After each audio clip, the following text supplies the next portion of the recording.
Howdy, folks. Welcome to Liberty Call. Today is Friday, February 7th, 2025. Hope you're having a fantastical day out there. God, my beard's all sticking out. Hope you're having a fantastical day out there in the interwebs. And it's a pretty nice day here in Colorado. It's about to get really cold over the weekend. So, woo, yay. All righty. Well, markets are sliding as Trump's new tariffs and rising inflation fears rattle investors. The Dow tumbled 440 points with the S&P 500 and NASDAQ following suit. Amazon's weak revenue forecast is adding to the pressure, while Pinterest is bucking the trend, soaring 20% on record earnings. Meanwhile, the latest jobs report showed slower growth, but a dip in unemployment to 4%, leaving the Fed in a tricky spot. Treasury yields are spiking as revised job data adds to the uncertainty. So before we dive into the news and break it all down, I need a favor from you. If you can give me some thumbs up, a like, share, subscribe, follow, and press the notification bell. All right, let's hop into the markets. Dow Jones was down 0.99% today, 443 points, closed at 44,303. S&P 500 down 0.89%, 54 points, closed at 6029. NASDAQ down 1.36%, 268 points, closed at 19,523. The VIX was up today, 7.03%. It's at 1650. It just changed, 1662. Let's see. Canada was down 0.36%, Brazil down 1.32%, and Mexico up 0.31%. In Europe, Germany was down 0.64%, the UK down 0.31%, France down 0.43%, the Netherlands down 0.11%, Spain down a third, Italy down 0.18%, Switzerland down 0.16%, and Portugal down 0.38%. Russian exchanges read today, MOEX down 0.16%, RTSI down 0.54%. And the overnight markets, the Nikkei in Japan was down 0.6%. Australia down 0.11%. New Zealand down 0.04%.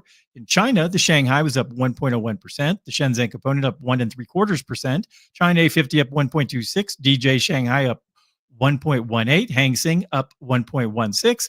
And the Taiwan weighted up 0.67%. All right. So those are the markets. All righty. Well, let's bring up our chart and let's see how they did for the week. All righty. Starting out. Where are we? What was the first day of the week? It was the third. All right. Starting out with the Dow Jones, we're going to be in the red by about 0.51%.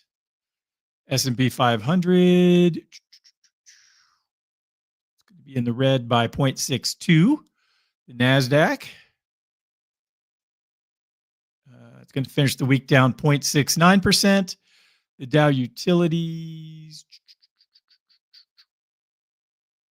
down about 0.91%, and the Dow Transports down about 2.17%. So it looks like everything was down, 0.5% or more across the board. So, all right, let me put it back so when I log in Monday, I'm not looking at something weird. All right, put that back on the Dow. All right. Well, let's jump into the economic data that came out this week. We're starting out with initial jobless claims. They came in at 219,000. Forecast was 214. Previous number 208. Initial jobless claims came in at 1.886 million. Forecast 1.87. Previous number 1.85. The ISM Purchasing Managers Index came in at a 50.9. Forecast was 49.3. So it's a smidge better than forecast. And previous number was 49.2. Construction spending month over month grew at a 0.5%. Forecast was 0.3. Previous number 0.2. U.S. all car sales came in at 2.77 million. Previous number was 3.04. And truck sales came in at 12.83 million. And the previous number was 13.83. All right. Factory orders contracted at 0.9%. Forecast was a contraction of 0.7. Previous number was a contraction of 0.8. The ADP non-farm employment change showed 183,000 jobs. Forecast was 148. Previous number 176. The Services Purchasing Managers Index came in at a 52.9. Forecast was 52.8. Previous number 56.8. And the trade imbalance came in at a negative 98.4 billion.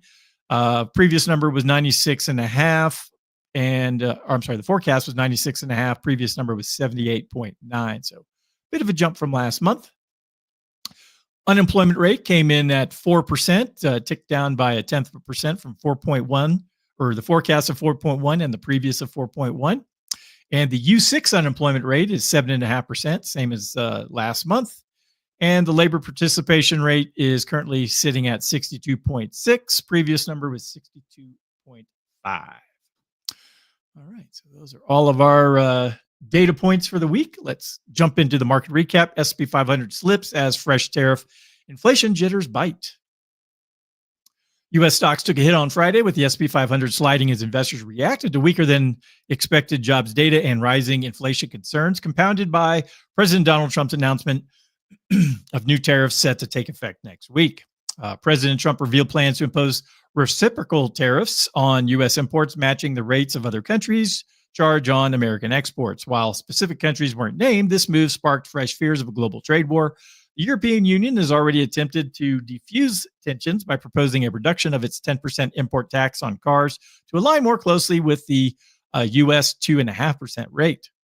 The January non-farm payroll report showed the U.S. added 143,000 jobs, falling short of the 169,000 expected and sharply down from December's revised 307,000. Despite the hiring slowdown, wages surged, the average hourly earnings rising 0.5%, exceeded expectations. Additionally, the University of Michigan's Consumer Sentiment Index dipped, while inflation expectations jumped to 4.3%, the highest since 2023, fueling concerns that tariffs could exacerbate inflation. This combination of data reinforces expectations that the Federal Reserve will hold off on further rate cuts at this time.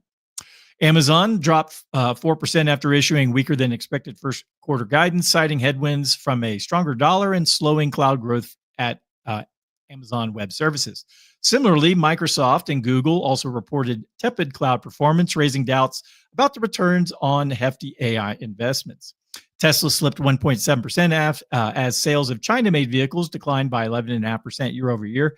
In contrast, Pinterest surged over 17% after surpassing $1 billion in revenue for the first time, while Affirm Holdings soared 21% following a surprise quarterly profit boosted by a strong holiday shopping season.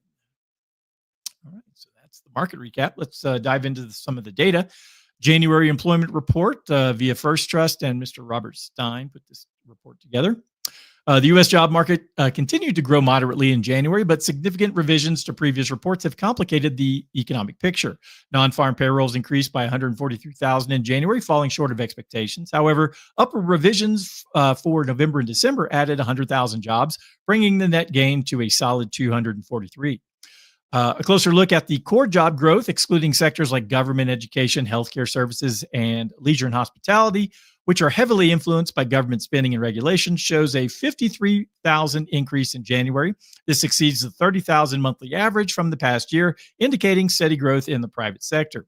However, the Labor Department's annual recalibration revealed a 589,000 downward revision for payrolls as of March of 2024. This means job growth over the prior year was 2.4 million, down from the previously estimated 2.9 million. The household survey also saw adjustments due to the recent surge in immigration. The civilian non-institutional population was revised upward by 2.9 million, with 2.1 million entering the labor force and 2 million finding employment. While the household survey showed a 2.2 million employment increase in January, most of this reflected population adjustments rather than actual job gains.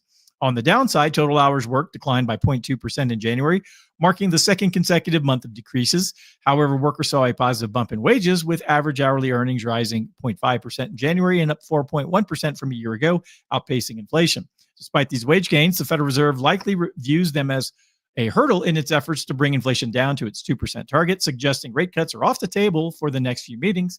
Unemployment claims rose by 11,000 to 219 last week, while continuing claims climbed to 1.886 million, indicating steady but cautious job growth ahead. All right. And one last article here before we finish up the week. From Zero Hedge, consumer credit unexpectedly surges by most on record despite all-time high APRs. Yep. In my prior life as a collections and recovery person, this would be, it'd be a good sign for those, if you need debt to recover. It gives you plenty of inventory to work with. Unfortunately, a lot of times it means that a lot of people are out of work or struggling, and it's going to be a tough to extract that money from them.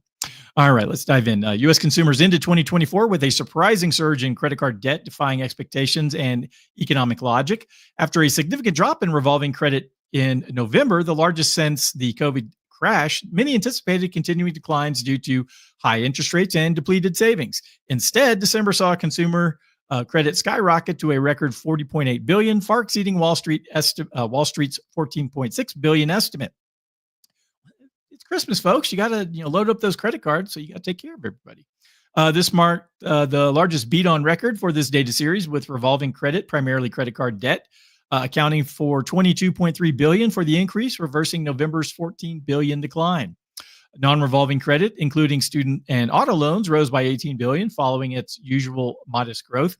However, the spike in credit card debt is particularly striking given that credit card APRs remain near record highs at 23%, nearly 10% higher than a decade ago. Despite the steep borrowing costs, consumers maxed out their cards, likely attempting to maintain their standard of living as personal savings hits historic lows. The unexpected rebound in credit card usage raises concerns about the sustainability of the consumer-driven economic growth.